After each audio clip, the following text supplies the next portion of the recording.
Sup, y'all? Welcome to the Idea Space. I'm Yancey Strickler. Today, I'm thrilled to be joined by Heather McGhee, an economic policy expert and the author of a fantastic new book called The Sum of Us. In 2016, something extraordinary happened to Heather on live TV. It was a call-in show on C-SPAN. Heather was the guest, and she was talking about tax policy when a man called in. I was hoping that your guest could help me change my mind about some things. I'm a white male, and I am prejudiced. And the reason it is something I wasn't taught, but it's kind of something that I learned. When I open up the papers, I get very discouraged at what young black males are doing to each other and the crime rates. I understand that they live in an environment with a lot of drugs. You have to get money for drugs, and it's a deep issue that goes beyond that. But I have these different fears, and I don't want my fears to come true, so I try to avoid that.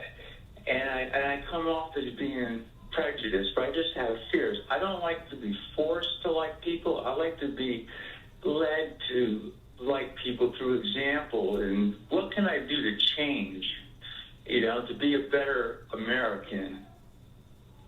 Heather McGhee. Thank you so much for being honest and for opening up this conversation, because it's simply one of the most important ones we have to have in this country.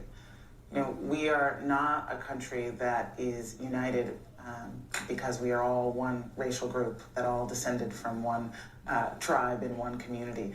That is actually, I think, what makes this country beautiful, but it's our challenge. We are the most multiracial, multi-ethnic, wealthy democracy in the world. And so asking the question you asked, how do I get over my fears and my prejudices, is the question that all of us, and I will say people of all races and ethnicities and backgrounds, hold these fears and prejudices. Most of them are actually unconscious, right? You'll say to yourself, I'm not prejudiced, but of course, we all have them. And so your ability to just say, this is what I have these fears and prejudices, and I want to get over them, is one of the most powerful things that we can do right now at this moment in our history. So thank you. This week marks the publication of The Sum of Us, Heather's incredible first book about the economic cost of racism and a lot more. The book bounces between extremely well-argued research, calling on her background as an economist and a lawyer, as well as on-the-ground reporting that reads like a novel. I tore through this book. It was so good, and I cannot recommend it enough. And Heather's impact on the world is significant. As she talks about in this interview ahead, her ideas and her language are showing up in Joe Biden's speeches. Her ideas have been made laws, and she's a real behind-the-scenes force as well as a prominent one. She's on Meet the Press often, and this book is going to be a big deal. I'm honored to call Heather a friend, and I know you're going to love our conversation. Here she is. We know each other in that New York way of you bump into each other at places and, just sort of randomly know each other from rolling in the same scenes. And, I've always enjoyed you so much. And I'm so excited to be talking on the event of the publication of your first book, The Sum of Us, which is absolutely amazing. Like I just tore through it. Incredible book. And with you now as a regular on Meet the Press, as a behind-the-scenes force in democratic politics, especially racial inequalities, racial and economic inequalities, and you've had a kid. All this since we've last seen each other. So my first thing to say is just whoa, and how's it going? How you doing? Oh, thanks, Yancey. I have so enjoyed our times together, our long meandering conversations, and how much fun we have, and I miss it. I'm doing well because, I've been pretty obsessed with some core questions around race, inequality, and democracy, and a somewhat counter intuitive or sort of counter conventional wisdom analysis of what's really driving politics and our economic dysfunction in America. And it really does feel like the last couple of years has been just a litany of examples of me being onto something. And so that feels right. And I'm excited about things becoming a new consensus that people can then use to break through and move beyond our stale divides. But I'm also, I think like all of us, I'm grieving. We're losing thousands of people a day to a disease that could be contained and prevented. Um, that some of those same forces in our politics are stopping us from being able to really, you know, contain. Particularly the Black community is hurting so badly, and so many people are losing people. And I miss other human beings who are not my immediate family. I love strangers, and I can't touch them, and I can't hold them, and I can't, clink a glass with them. And it's not the way we're supposed to be. So, like everybody, I'm struggling with that. I'm thinking about another friend of mine who's such a people person, and how that's someone who I know who's really struggled during this pandemic, and kind of people who are more emotionally attuned, who are more personable, are some ways people that I think have had a harder time with what this has actually been. Yeah. I mean, I'm a true extrovert. My son, it's been so funny to see him become who he's going to be and recognize these aspects of both, me and my husband in them and him. On the 7th, right, November 7th, which was the day it was announced that Joe Biden had won the election, we were in Brooklyn. It was also my husband's birthday, and we were, at the playground, and people just started honking, and it was this amazing moment of collective ebullience. And we sort of stayed out in the street until midnight, and my son was so happy. It was like me at my first big dance party, I just saw in his eyes the way he was just sort of like rolling with joy. And I was like, oh, he has actually not known Mhm. this for, he's 2 years old. So he's only known his community under somewhat of a shroud for the first year of his life. And then the second year of his life was this terrible thing, this pandemic on top of the political crisis. And so to have him be sort of just running around we were in front of Spike Lee's studio in Fort Greene, Brooklyn, and Spike was, preaching to the crowd, and we were all dancing, and everybody had masks on and everything, but he would like get lost in the crowd for like minutes at a time because he was just so happy. And I was like, all right, this is my son. He needs people. He gets the energy. It was great. So beautiful, so beautiful. So, to talk about the book, I thought maybe we could start by talking about the phone call you got live on TV in 2016. Can you tell us about that? Yeah, so as you said, Yancy, I work in economic policy, and at that time in 2016, I was the president of a think tank called Demos. It's the Greek word for the people of a nation and the root word of democracy. And I was on a C-SPAN television program called Washington Journal, answering live questions from callers who were mainly asking me questions about taxes and trade and student debt, the economic issues of the day that I was on to talk about. But about halfway through the program, a man called in and identified himself as Gary from North Carolina. And he said, I'm prejudiced. He said, I'm a white male and I'm prejudiced. And again, this is live TV, right? So I just sort of gulp and I'm like, okay, where are we going here? What is that about to happen? um, and then he goes on to detail his prejudice and talk about, Black men and drugs and gangs and crime. And of course, I'm like sinking deeper into my chair. And then he says something that was just astonishing. He said, but I want to change. And I want to know what your guest, which was me, can tell me I could do to become a better American. And something about the vulnerability in his question and the way he sort of linked overcoming bias with becoming a better American, which is a really, it's my definition, right? But it's not the dominant definition. um, really touched me. And so instead of kind of, being confrontational with him, I just said, thank you for admitting your bias and for, asking to change. And I then told him off the top of my head just some ideas about what I thought he could do to sort of integrate his life um, and minimize the amount of incoming, right, which I think is really the issue, right? We have so much packaged marketed hate and stereotypes and degradations of people at the lower rungs of the social and economic hierarchy that it's kind of hard for someone who consumes that kind of media or comes from that culture to not develop prejudices, right?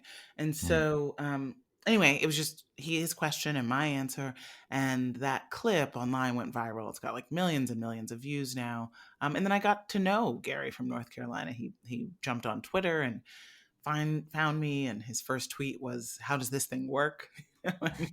And I messaged him, and we talked on the phone, and we've since hung out half a dozen times. And he's been on this journey. And it's been so interesting to see these moments of real clarity and rejection of the kind of white racist narrative. And then moments when he slips back into it. And when, it's just like it's the sea around him, right? It's, Mm. particularly in the Trump era, it's just he didn't vote for Trump in 2016. I don't know if he voted for Trump in 2020. He definitely, um, you know, started to fall for some of the lies, right? He started to fall for some of the voter fraud lies. He started, right? It's so hard not to fall for the disinformation. Mm. Particularly if you're a white middle-aged man living in rural America, and that's kind of their target audience, right? And they reach them. So you were at Demos for a long time, Yeah. 16 years, I think, Yeah. 17 years. Yeah. So can you tell us about what were you doing? What kind of job is that you were doing? That is such a good question. Because it's a little inscrutable, right? What is a think tank? Do you sit in a tank and think? What do you do? Um, we did research. We did research on big economic problems and problems in our society. The issue that I worked on the most for the first decade of my career was the issue of debt, of personal debt, of household debt, credit cards, mortgages, payday loans, the ways in which families, particularly in the 2000s, were borrowing to make ends meet. A deregulated financial sector was, using lots of new tricks and traps to offer people credit that working families needed, right? I mean, there was just not enough paycheck, at the end of the month for tens of millions of people. And, but, it was really predatory practices in terms of once you were in debt. And so, we'd study the problem, we'd study the practices, we would use a lot of, national data to illuminate the problem, and then we would advocate, go to Washington, show our research to policymakers, tell them that they should um, change the laws regulating the financial system to make credit available but fair. And we tried very hard to sound the alarm, for example, about the subprime mortgage crisis that was targeting particularly Black communities and homeowners in the early 2000s. And we saw what was happening. We saw these astronomical rates being, really aggressively marketed to people who actually qualified for regular, affordable rates. And we saw that they were winding up in foreclosure. We saw that the money machine that was coming in terms of Wall Street really wanting to get more and more mortgages to repackage and sell. It was so clear based on the data that we were seeing, and yet our warnings really fell on deaf ears. And there are moments like that. Then there are moments like when we got a bill passed in Washington to regulate the credit card industry that had a bunch of consumer protections that we designed. And that was great, right? It was always, two steps forward, one step back. But it's very satisfying work because you do feel like if you do the right thing at the right time, you can change the lives of millions of people.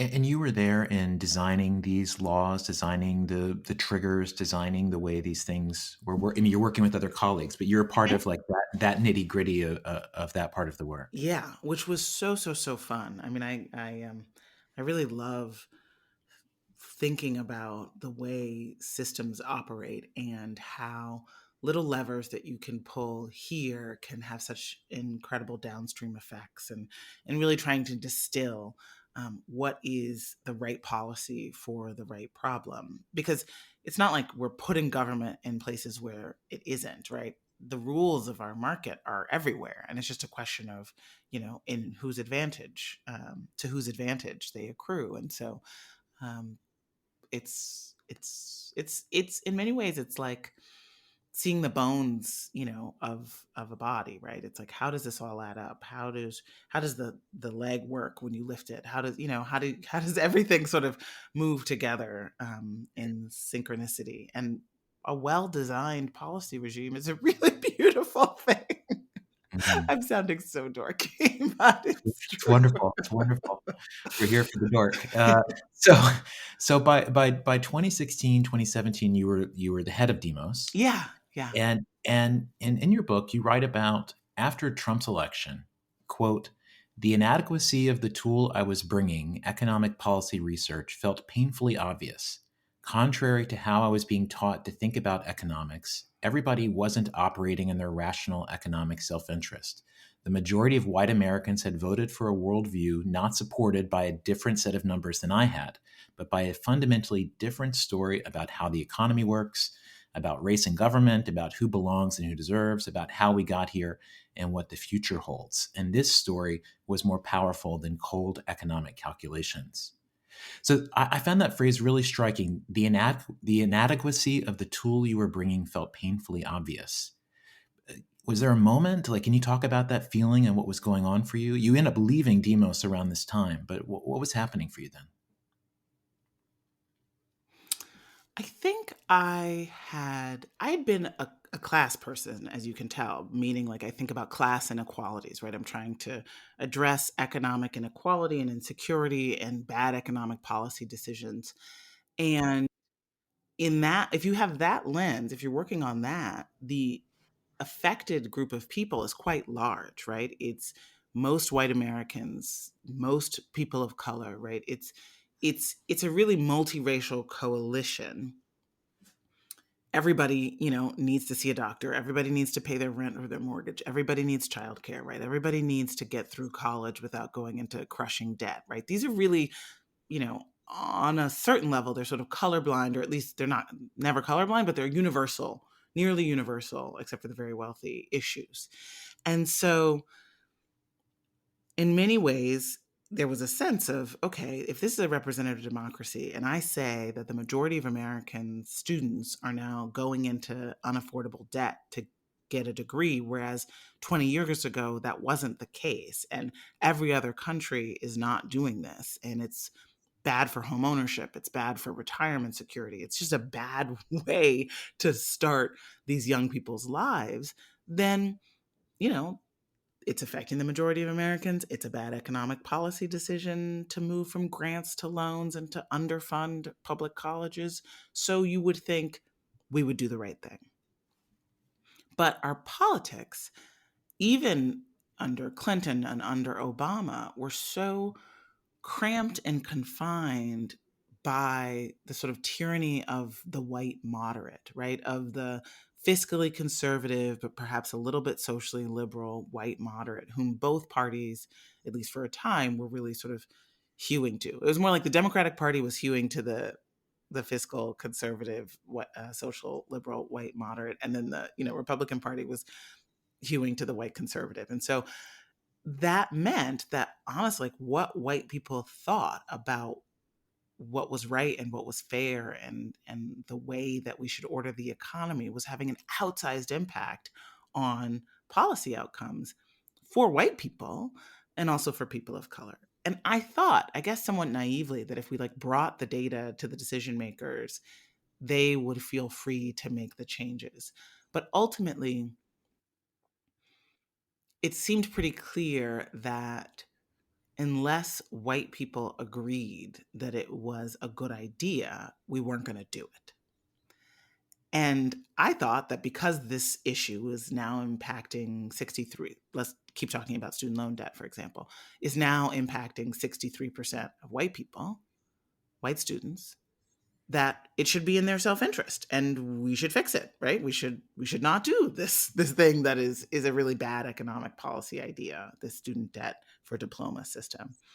And yet that sort of conservative to moderate ethos was saying no to government, no to relief for working families. All we want is tax cuts. All we want is, to control the deficit. There was just no sense of we should be responsive to what is happening at kitchen tables across the country, even though it was happening at the kitchen tables in white households. And then when Donald Trump won, bringing all of that subtext that was really like a matter of debate in the Democratic Party and among progressives, how much is race really playing an issue in this? Most progressives don't know that no Democratic presidential candidate has won the white vote since Lyndon Johnson signed the Civil Rights Act, right? That there wasn't for a long time an awareness of just how racially polarized our system had become and how, the majority of white people are Republicans and Republican voting independents. And that is not an accident. That's not about math. It's about art, right? It's about music. It's about the emotional notes that are cohering a sense of identity that is on the defense in a changing society. And of course, Trump brought that all into the fore. And I thought, you know what? Demos is in a good place. Our ideas are kind of ascendant, among Democratic policymakers and lawmakers, which was sort of the goal, right? To sort of move the Democratic Party into some people say the left, but I say into the future. And yet there's this other thing. And my call with Gary's not a character in my book, The Sum of Us, but my ability to reach him, to be audible to this racist white guy and to make this connection and then to have, tens of millions of people share it and feel the same, that there was this sort of connection I could make across our oldest divide, made me feel like actually I have something to say about our mutual interest in eradicating racism and how racism has a cost for everyone. And so I went on a journey across the country to write this book over the past 3 years. Yeah, and you write, racism drains the public pool of America. Public goods are seen as worthy of investment only as long as the public is seen as good. So can you talk about the drained pools? Oh, yeah. I mean, this is just, it's just one of those astonishing things. It's a story that I grew up with. It was sort of talked about in my family. And I think in the Black community, it's sort of almost like a fable, although it's very, very true. But over the course of the 20th century, the early 20th century, in the 20s, 30s, and 40s, the country went on a building boom of public pools. And these were not like your backyard pool. These were big, grand resort style public pools that could hold hundreds, even thousands of swimmers. And they were, this kind of charming commitment of the government to what we now know to be the sort of American dream level of leisure life, right? The idea that people could count on government to provide not just the necessities as it really had in the New Deal, but also, the things that make life good, the good life.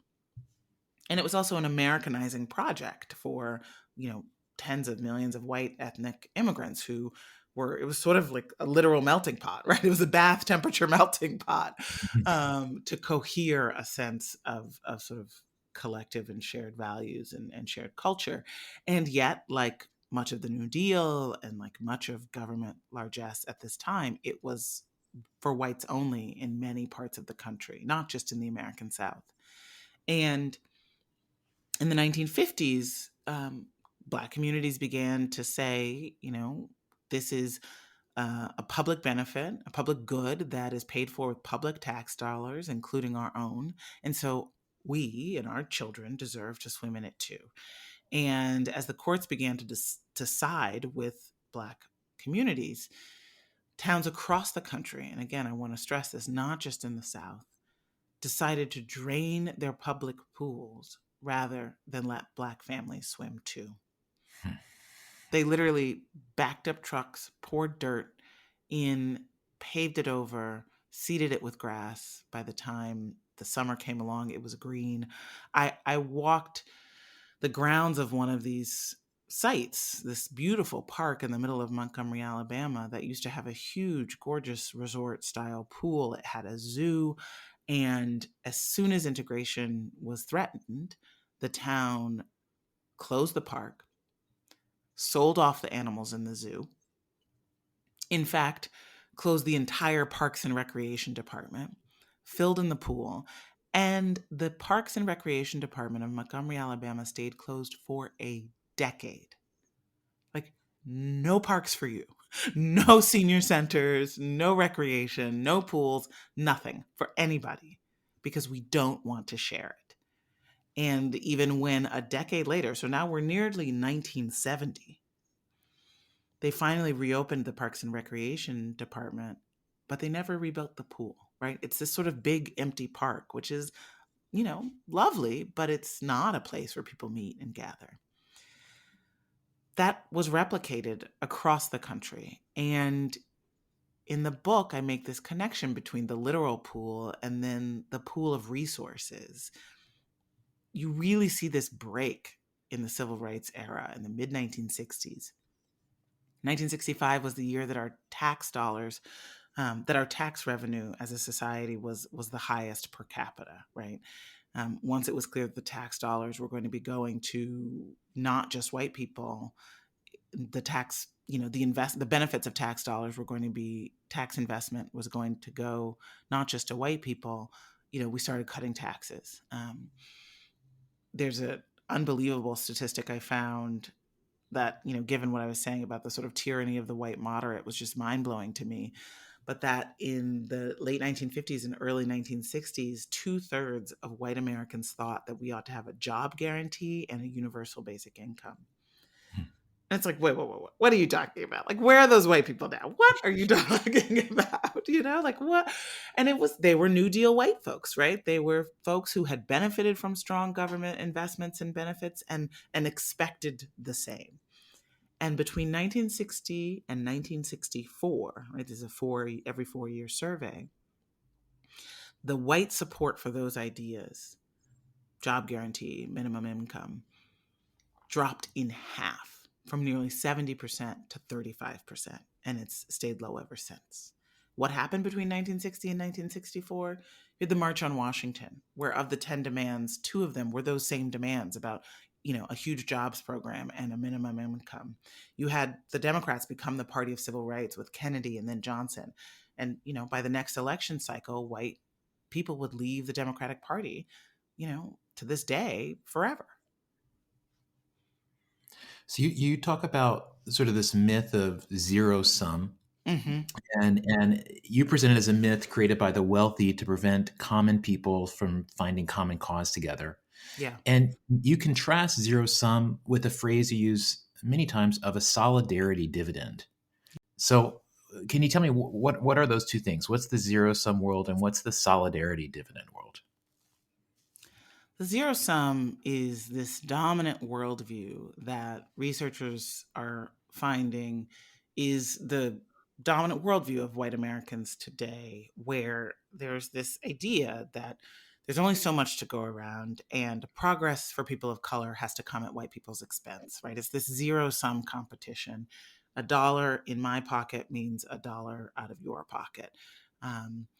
And that's an idea that really helps explain why it is that there'd be this sort of ferocious, cheering on of denying benefits and, decent standards of living and help for the people you see as, your competition. You're so worried about their gain because you assume it has to be your loss. And Mm. I thought, that's actually not like a natural way of thinking, particularly not within a country, right? We should be sort of cheering on more Americans having better quality of life. And in fact, it was the way white people felt, um, for much of our history, that we did want the government to do a lot of great things for us. We did want corporations to pay people high wages. We wanted all of that, right? That was sort of the ethos, and yet it fell apart in the civil rights movement. And so I said, you know what? Let me go back, right? Where does this idea come from? It's not an idea that's held by people of color as strongly as it's held by white people. So where did it come from? And the first chapter of the book does a very short kind of prehistory to today of how the zero sum racial hierarchy was invented in the colonial era to justify our first economic policy in this country, which was stolen people, stolen land, and stolen labor. And to basically convince the white masses that they had a stake in maintaining the racial order, and that because the brutal economic system was about, I will gain and profit from your loss, I will leave nothing for you, you will gain nothing from your own labor and from your own land, I will extract it all, and really leave you for dead, right? I mean, it was as brutal as it comes. That it was true, right? That the zero sum was true. And so the inverse had to be believed widely, that justice or liberation for people of color was going to come at the expense not just of the white slaveholders or elite class, but the everyday white person. Um, and yet that story kept being reanimated and marketed to generation after generation, even after slavery's end. It really was about job competition, right? It was about, the immigrants are coming for your jobs. The black people are coming up from the South and they're going to take your jobs. If they move into your neighborhood will lose value, right? It's like anything for them is going to cost you. Now, what we know is that, in fact, these stark inequalities that we have are costing the whole country. Um, there was a Citigroup report this summer, very unlikely place. Citigroup released a report this summer saying that we had lost nearly $20 trillion in economic output over the past 20 years because of the racial economic divide. The Federal Reserve Bank of San Francisco just recently issued a report saying just in 2019, the divide economically between white men and everybody else cost the country's economy nearly $2 trillion. And so it's clear that the zero sum is not true, and that in fact inequalities that suppress the economic activity of millions of people are bad for our overall economy. And yet the zero sum worldview is not only still present, but it's being aggressively marketed day in and day out by the right wing, by folks like Donald Trump. That's sort of like his core way of seeing the world. Is this zero sum hierarchy? I'm on top, you're on the bottom. I'm a winner, you're a loser. And what I found was, not only is it not true in an economic sort of macro level, but when I would meet and talk to people who had rejected the zero sum, particularly white people who had said, I know the messages I've received about people of color and immigrants of color, I'm going to put them aside because I need something in my life and in our community and for my children that I simply can't get on my own. And if we're divided, as this, for example, fast food worker named Bridget told me, as long as we're divided, we're conquered. And so I began to see what I called these solidarity dividends, these things that we can gain through collective action across lines of race that we simply can't do on our own. Higher wages, cleaner air, better funded schools. And that's really the new economic model that I think we need to pursue. The idea that it is only through solidarity. And it's funny, Joe Biden in his speeches has been calling it unity. And I think that's like triggering for people who are like, no, I want accountability. I don't want unity with fascists, right? But solidarity is a very old, labor word that says, my fight is your fight. I met these workers in Mississippi who were trying to organize an auto plant, and the union vote failed. And it was largely because even though it was clear to everyone that you would get higher pay and benefits and job security, there was this racial divide. As this guy named Joey said, white workers are saying, if the blacks are for it, I'm against it.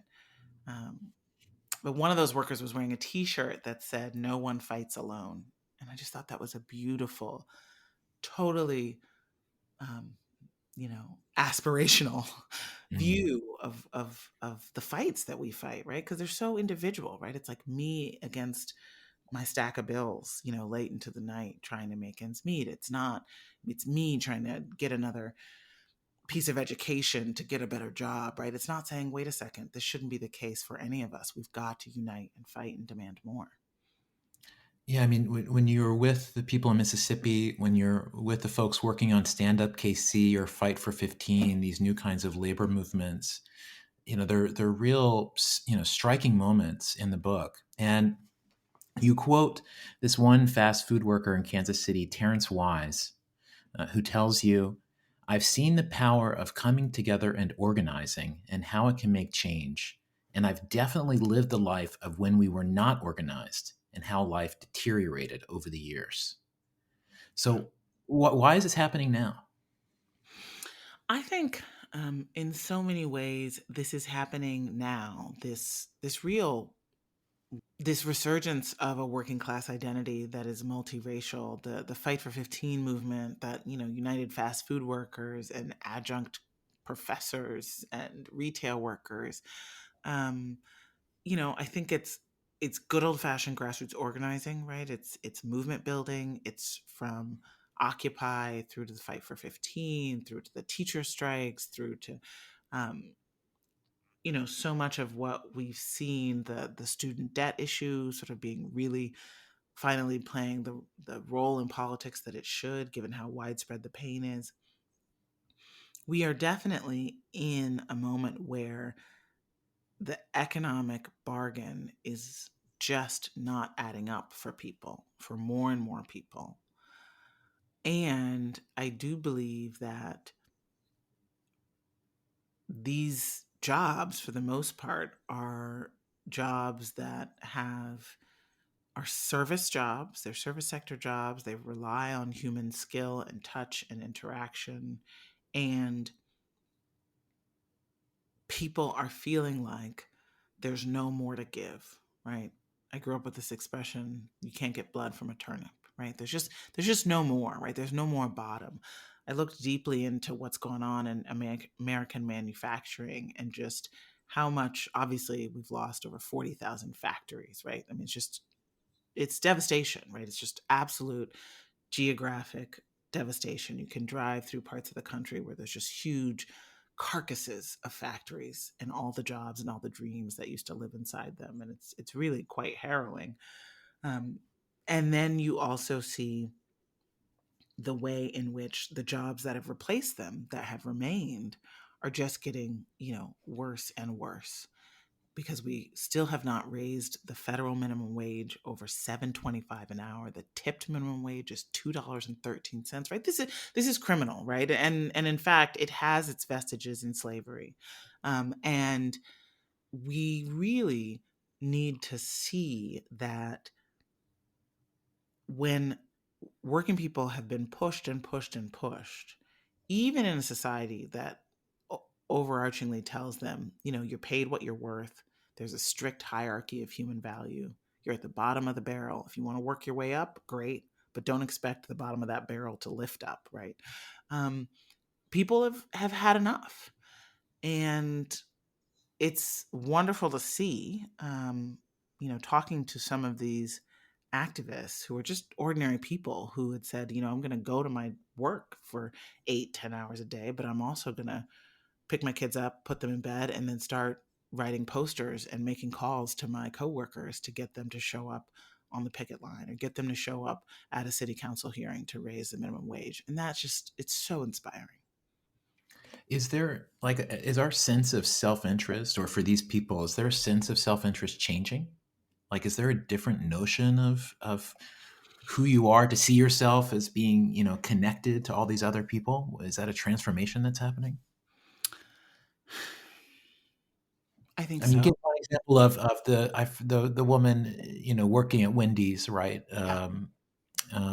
Bridget. Or yeah, Bridget. Or do you think it's just like this is about necessity? This is about, like, I can't do shit on my own. I need more to get what I need. Well, necessity is the mother of invention, right? And Yeah. so I think that necessity invites you to break out of old paradigms. So I think that's what's happening, right? I think it's both and. I think it's for Bridget, for example, right? So there's this white woman, um, Irish descent, grew up very much in a working class household that, held a lot of anti-immigrant, you know, ironically, anti-immigrant and anti-black views. And she said, when she was first approached by a coworker at Wendy's about joining with Stand Up Kansas City, which was the local group that ended up merging in with Fight for 15, she was skeptical. She says, I didn't think that things in my life would ever change. They weren't going to give $15 to a fast food worker. That was just insane to me. Right. Um, Mm. and then she went to the first meeting, and then she saw this Latina woman rise and describe her life, right? 3 children in a 2-bedroom apartment with plumbing issues, the feeling of being trapped in a life where she didn't have any opportunity to do anything better. And Bridget saw herself in this woman, right? She also had 3 kids. She also felt trapped. And it was this bridge, right? This bridge of human empathy across lines of race, and it radicalized her.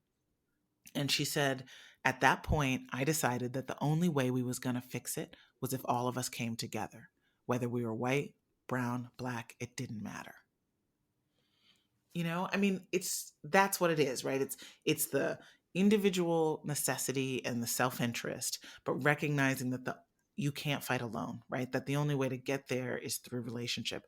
And then once you create those relationships, right? And then, Bridget and Terrence and all of these people who were spending this time really in the trenches together, then, that created these bonds of solidarity that went beyond just, the wage question. I talked to this worker in Mississippi who, this guy named Chip, who talked about what it was like when he would go to the little worker center in Mississippi where the workers who were pro union would sort of come after their long shifts and get ready and organize and everything. And he said, I felt a sense of belonging, of love, of togetherness and friendship.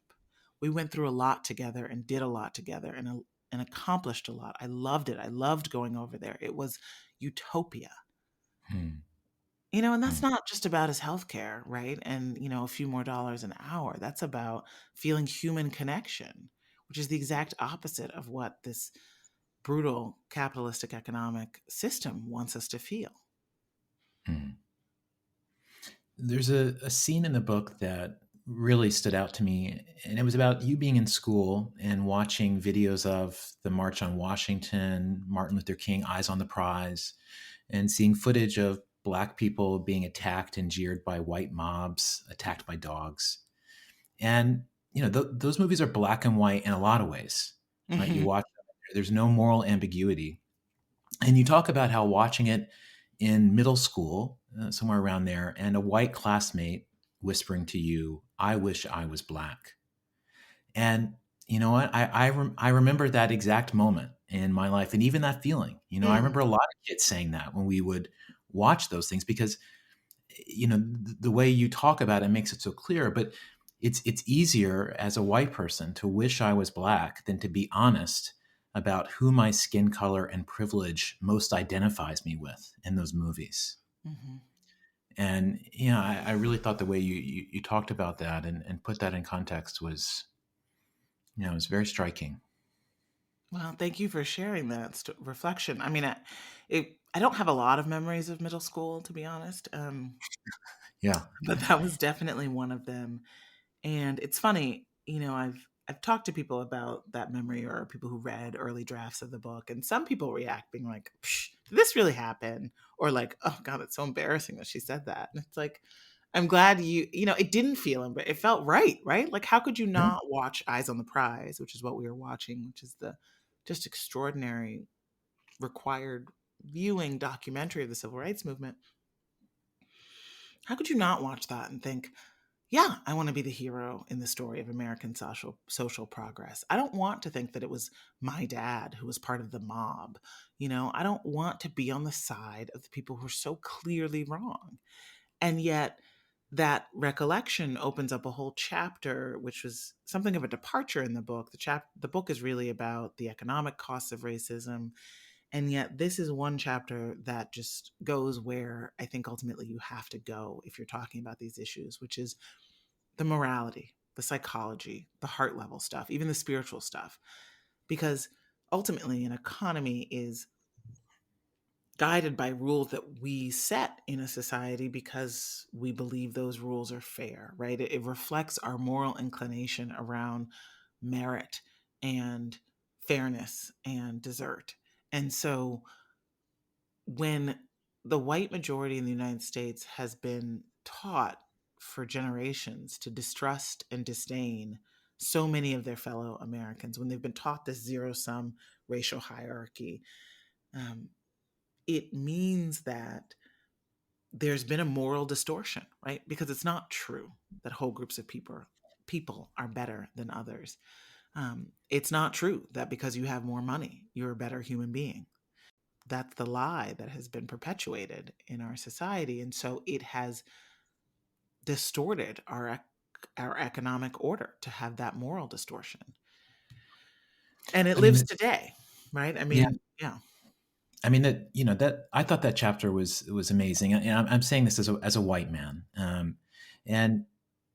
I mean the drain pools really shows how the cost of racism cut in every direction, Mhm. um, and there's a couple quotes you quote James Baldwin writing about white people. He says, "What they see is a disastrous, continuing present condition which menaces them and for which they bear an inescapable responsibility. But since, in the main, they seem to lack the energy to change this condition, they would rather not be reminded of it. White Americans are dimly or vividly aware that the history they fed themselves is mainly a lie, but they do not know how to release themselves from it, and they suffer enormously from the resulting personal incoherence."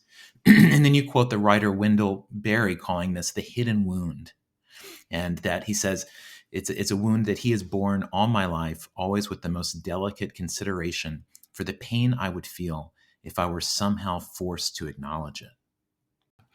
There's another quote from the most quotable person in the world, Dr. Martin Luther King, who um, just every word he ever wrote was a gift and a blessing. And he wrote in his final book, Where Do We Go From Here, Chaos or Community, which is one of my favorite books.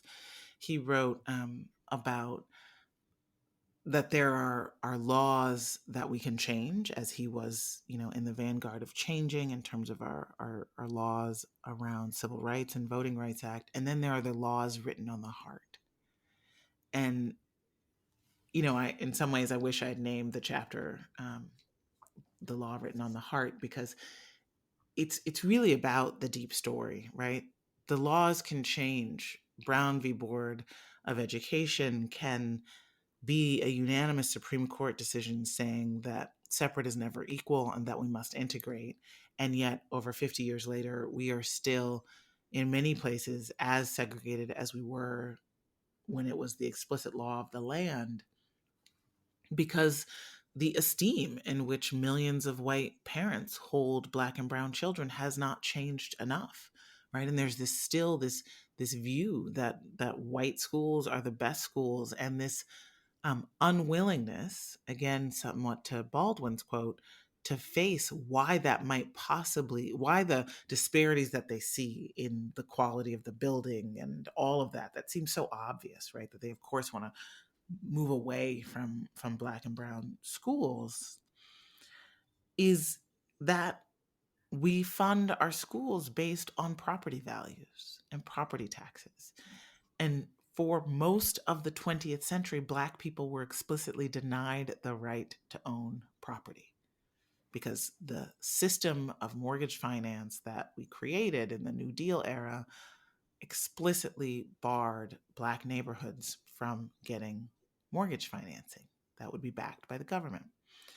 And so, if you look at the full story, if you allow yourself to know the history that is not a lie, as Baldwin says, it becomes clear that this thing that you think is just your self interest in taking care of your child and giving your child the best possible education is itself a profound cost of racism. And I'm heartened by the fact that there is so much intellectual curiosity today among white people to learn a new history. Obviously, conservatives are, fighting like hell to maintain the lies, right? That ridiculous 1776 commission and the laws that we see being introduced in and even passed in some places to ban the 1619 Project as anything that people would read in school. I mean, just crazy fascistic stuff, right? But it's because there is a movement in this country to learn the truth, to know that our country's struggle has been more brutal and more beautiful at once than, the Star Spangled Banner, right? And that we owe it to ourselves to know where we sit, to know why the world is as it is, so that we can change it. The smallest word in the title of your book is the word us, but it's actually quite a loaded and interesting word to think about. How do you define, say for yourself, what is us for you? Who are you thinking about as being us? Wow, Yancy, that's such a good question. I'm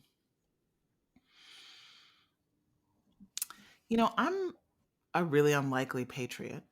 I was born in the Midwest, and I have this feeling that there's just a deep, rough goodness about this project that has been so flawed and yet holds so many ideals in it, this project called America. And my optimism about this country comes from the fact that we were founded as a nation of many nations. Obviously, a brutal hierarchy was mapped onto that diversity, but that was a mistake, right? And that was a wrong that can still be righted. And today we have someone living in the United States from every community on the globe. And we are soon to become a nation with no racial majority. And it feels like if in this new world, and it's the United States, but it's also Canada, it's also all of the new world, right? It's this the places where there is this huge throwing together, this collision of cultures.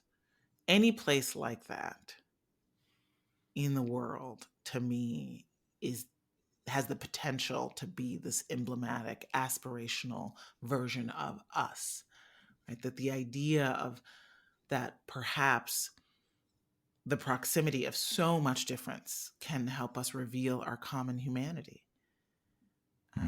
That's what's exciting to me about this place where I've decided to stay, even though I love other countries and my husband would love us to leave. This place where I was born, the descendant of enslaved people, the place where I've decided to stay and serve, right? I do feel like I have work to do to help us get closer to our ideals and to help alleviate some of the suffering that too many people have needlessly. The us is rooted in the Black experience for me, but there are profoundly universal aspects of life that have been revealed by the way that white supremacy has treated Black people. and what's been revealed in the in the crucible of Black life in America. Mhm. My last question: when leaving Demos, you talked about feeling that the tools of economic policy research were inadequate. Mm. After this book, now here with the Biden administration, do you feel like we have tools that are less inadequate, are adequate? Like what do you think about looking forward? I mean, in many ways, now is the time for economic policy. Right now, we've got someone in the White House who cares about what's happening to working class people and middle class people, who is breaking with the bipartisan orthodoxy to care about government budgets more than families' budgets, who, in fact, um, and this made me just so humbled and amazed, used the framework of rejecting the zero sum and talking about the cost of racism to everyone and how we will be more prosperous when we have dismantled systemic racism in his first speech on racial equity. Um, so now is the time, yes, when a multiracial anti-racist majority has not only put Biden Harris in the White House, but also in the most unlikely turn of events in the world, put a Black pastor and a Jewish filmmaker into the Senate from Georgia. Now that there is really this multiracial coalition that I sort of wished for in writing the book, that I saw signs of when writing the book, that has changed the history of this country, that has allowed us to have a governing majority of people that are interested in governing and addressing some of our biggest problems. And so actually, honestly, now is the time for economic policy and research, because it won't be falling on deaf ears. And there is a willingness to talk about the way that racialization has impacted economic policy, and it's a very exciting time actually to be in this conversation and to pick up those tools again, perhaps. Awesome. Heather, I can't wait to see you in Brooklyn, maybe sometime later this year, fingers Be crossed. great. And the book is incredible. And I'm so happy for you and just so proud of what you've created here. It's tremendous. Yancy, thank you so much. Thank you for all that you do. Thank you for the ideas that you're putting into the world that I think are very, very consonant and resonant with what I found with the solidarity dividend and the idea of mutual interest and getting beyond self interest and redefining it. It's really very exciting. Thank you so much.